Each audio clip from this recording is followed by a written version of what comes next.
ઝઘડા તાલુકાના પાણીથા ગામના ખેડૂત દીક્ષિત રમેશભાઈ દેસાઈએ મિશ્ર પાક પદ્ધતિથી પ્રાકૃતિક ખેતી દ્વારા અન્ય ખેડૂતો માટે પ્રેરણારૂપ બન્યા છે. મરચાની પ્રાકૃતિક ખેતી કરી વાર્ષિક ₹5 થી 6 લાખનો ચોખ્ખો નફો મેળવી રહ્યા છે.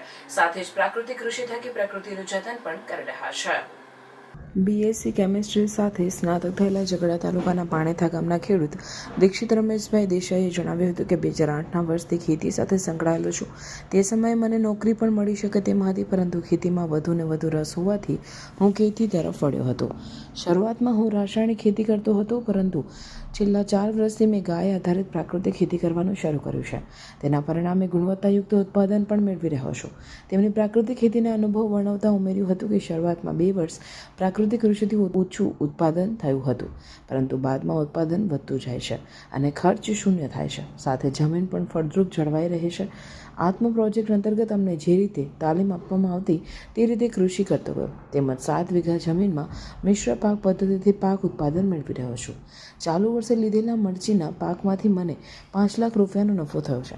તેમણે ભારપૂર્વક કહ્યું હતું કે જો આજે આપણે ગાય આધારિત પ્રાકૃતિક ખેતી તરફ વળીશું તો જ આવતી પેઢી માટે જમીન બચાવી શકીશું. મારું નામ દીક્ષિત રમેશભાઈ દેસાઈ છે. ગામ પાણીથા, તાલુકો ઝઘડિયા, જિલ્લો ભરૂચ. મારા કુટુંબમાં હું, મારા મધર ને મારા વાઇફ છે અને હું 2008ની સાલથી ખેતી સાથે સંકળાયેલો છું. હું જાતે BSc કેમિસ્ટ્રી ગ્રેજ્યુએટ છું અને ખેતી એવું નોકરી કરવી હતો, નોકરી પણ કરત, પણ ઇન્ટરેસ્ટ ખેતીમાં વધુ હતો તો હું ખેતી તરફ વળ્યો.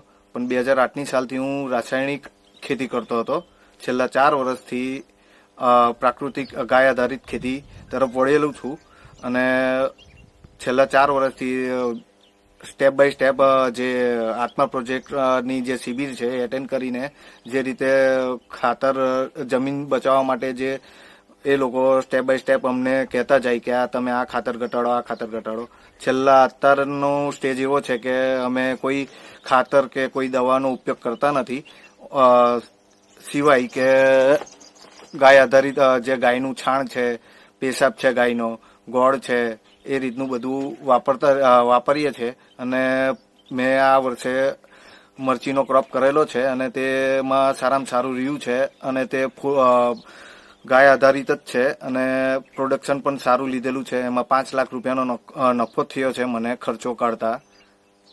અને હું બીજા ખેડૂતને અનુરોધ કરું છું કે તમે પણ પ્રાકૃતિક ખેતી તરફ વળો તો જમીન બચાવી પણ શકાશે અને આવતી પેઢીને આપી પણ શકાશે આપણાથી, અને એ લોકોને પણ શીખ પણ મળશે કે આ રીતનું જો રાસાયણિક થશે તો જમીન ખરસ થતી જશે. પ્રાકૃતિક ખેતી તરફ વળશો તો જમીન લાંબો ટાઈમ સુધીને તમે તમારી પેઢીને પણ આપી શકશો. જ્યારે આનાથી પ્રાકૃતિક ખેતી તરફ વળશો તો એ બધા રોગો જે છે પ્રમાણ ઓછું થશે, આવનારી પેઢીને પણ ભવિષ્ય સારું મળશે.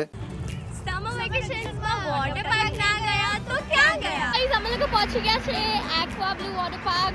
અમે અમારા દરેક ઉનાળાના વેકેશનમાં એક્વા બ્લુ વોટર પાર્ક તો આવીએ જ. અહીંયાના લોકો એટલા ફ્રેન્ડલી છે કે અમને એમની જોડે બી બહુ મજા આવે. અહીંયાની ટિકિટ્સની પ્રાઇસ પણ બહુ નોમિનલ છે. અહીંયા સારા સ્વિમિંગ કોસ્ટ્યુમ્સ આપણને રેન્ટ પર મળી જાય છે. એમના ત્યાં ક્લીન રૂમ્સ બી છે જ્યાં આપણે કોસ્ટ્યુમ્સ ચેન્જ કરી શકીએ છીએ અને લોકર્સ માટે પણ બહુ સારી સુવિધા છે. ચલો હવે જઈએ પાર્કમાં એન્જોય કરવા. અહીંયા પાણી પણ બહુ ક્લીન છે અને મસ્ત ઠંડુ છે, મજા જ આવી જાય. અહીંયા બહુ બધી વોટર રાઇડ્સ છે. વોટર રાઇડ્સમાં એટલી મજા આવી કે એકવારમાં તો મન ભરાય જ નહીં. અહીંયા દરેક એજ ગ્રુપના લોકો એટલું મજા કરે. અહીંયા તમને વિશાળ પાર્કિંગ માટે જગ્યા મળી જશે. એક્વા બ્લુ વોટર પાર્ક આવેલું છે કરજણ કંડારીમાં. હવે ખાલી રીલ જ જોયા કરશો કે પછી તમે બી ત્યાં વિઝિટ કરશો? તો સમર વેકેશન પતે એની પહેલાં એક્વા બ્લુ વોટર પાર્ક જવાનું ભૂલશો નહીં.